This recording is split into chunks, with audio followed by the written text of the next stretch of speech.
There are moments in human history where the loss is so complete, so silent, that we don't even realize how much we've forgotten. A city, a scroll, a name. A lifetime of thought turned to ash without a trace. Imagine a place where every scroll, every manuscript, and every idea from across the known world was gathered together, not to be hidden, but to be shared. A sanctuary of learning where human curiosity was sacred. A beacon of knowledge in a world still lit by fire. The place was real. And one day, it burned. Imagine if all the world's knowledge was in one place. Now imagine watching it burn. This isn't just a tragedy of the past. It's the story of the Library of Alexandria, perhaps the greatest repository of human knowledge ever built, and the greatest loss the world has ever known. It wasn't a myth. It was real. And one day, it was gone. The library was born in a time when knowledge was considered sacred. Founded in the early 3rd century BCE during the reign of Ptolemy I Soter, a general under Alexander the Great, Alexandria was meant to be a jewel of the ancient world, a city of light, intellect, and culture. And at its heart, the Great Library. But this was no ordinary archive. It was an ambition without limits to gather every written work in every known language from across the world. Scholars were dispatched across kingdoms to collect texts. Books were purchased, copied, translated. Any ship entering the harbor of Alexandria was searched. Scrolls on board were seized, copied, and the original kept for the library. The library itself was housed within the mouseion, a vast academic sanctuary that would inspire modern universities. Its walls echoed with debates between astronomers, physicians, poets, philosophers, and engineers, but it was said that those who entered the library did not study one subject, but the universe itself. Some say the library once held nearly 1 million scrolls, and in an era without printing, each one was handwritten unique, irreplaceable. Here, in one place, the memory of the world was being collected, and Alexandria became its mind. What kind of knowledge lived inside those scrolls? Historians believe the library contained the complete works of the Greek philosophers, ancient mathematical theorems from India, Babylonian astronomy spanning thousands of years, medical texts from Egypt and Asia, documents written in lost languages and dialects, philosophical treatises we may never read again. Some texts are only known to us because other writers once quoted them. Their originals, gone. Inside the library, Eratosthenes used shadows to calculate the Earth's circumference with shocking accuracy. Herophilus practiced early neurology and mapped the human brain. Aristarchus proposed a heliocentric solar system, 1,800 years before Copernicus.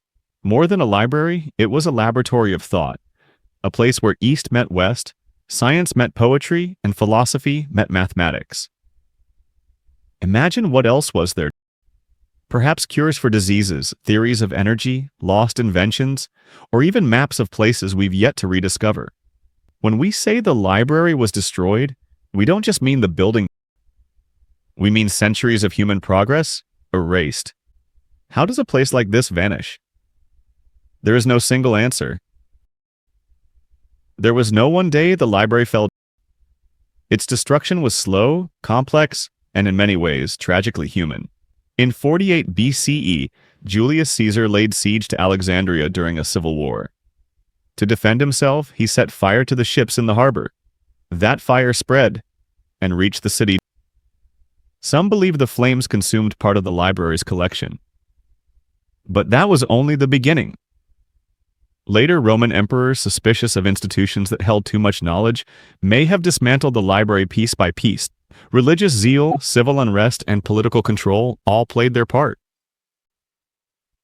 In the 3rd century CE, the Roman Emperor Aurelian attacked Alexandria again, damaging entire districts. In 391 CE, under Theodosius I, pagan temples were closed, including the Serapeum, which housed part of the collection, and in the 7th century, during the Arab conquest of Egypt, it's believed the final remnants were lost through some debate that claim one fire, Then another and another.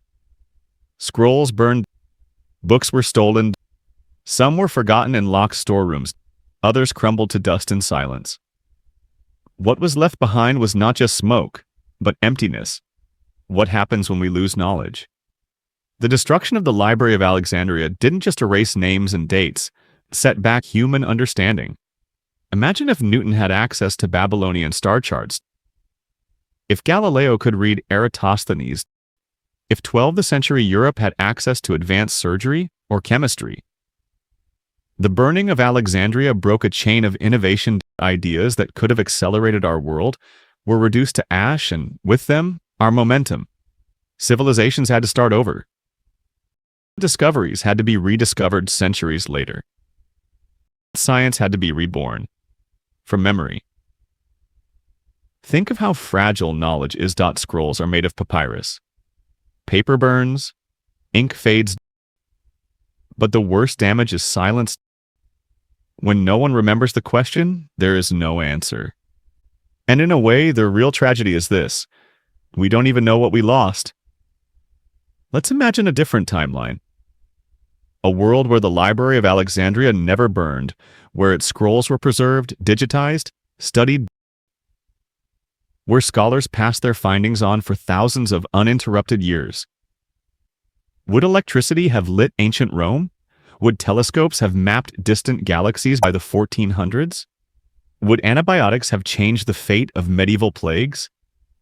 How many wars could have been avoided through better understanding? How many breakthroughs in energy, health, or language would have emerged? What we lost was not just information. We lost possibility. Progress isn't linear. It builds one idea stacking on the last. When that stack is toppled, it takes centuries to rebuild. Alexandria was a bridge to a future we never got to see. Today, we live in a world more connected than ever. Billions of documents, voices, videos, and books stored in digital libraries far larger than anything the ancient world imagined. But are we safer? The Library of Alexandria teaches us a hard truth. Knowledge is not permanent. Civilizations rise and fall. Servers crash. Power fails. Wars continue. And information, even in the digital age, can vanish. That's why we must not only store knowledge, we must understand it, teach it, protect it, and value it. Because if we don't, we may repeat the same mistake not with flames, but with neglect. So remember the Library of Alexandria, not as a ruin of stone, but as a lesson in what we could become if we dare to preserve what we know. A place where memory once lived and where silence now speaks.